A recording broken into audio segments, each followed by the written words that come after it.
It's an extraordinary story, obviously in personal terms, but it's also a sign of the ludicrous farce which has become Britain's Conservative Party and Britain's kind of political scene, if you like. It is a game of pass the parcel now with prime ministers, that the Conservative Party ditches the prime minister they don't like, elects a new one. That prime minister might be gone in a month or 2 months, and then they elect someone else, as though it's a plaything of the Conservative Party and not actually a matter for the British people as a whole.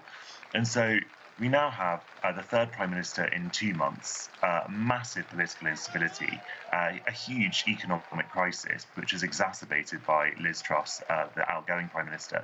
And it seems very unclear what Rishi Sunak can offer, because he's only in post now for one reason, and that is that during the COVID lockdown, he splashed away money to rescue people's livelihoods, as any Chancellor of the Exchequer would have done in that position, because there was no alternative with the pandemic raging. So that kind of cemented his reputation as being somewhat reliable and competent, and obviously that gave him popularity. But as soon as the COVID pandemic passed in its early stages, he was exposed as having very little political judgment, had numerous PR failures.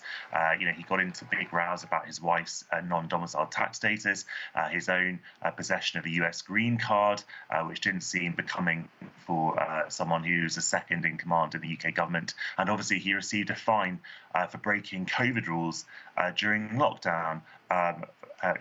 Receiving a police fine in office would normally be grounds for a resignation. And so he became the second most unpopular member of the cabinet by this April. So it's extraordinary that he's now seen as the Conservative saviour.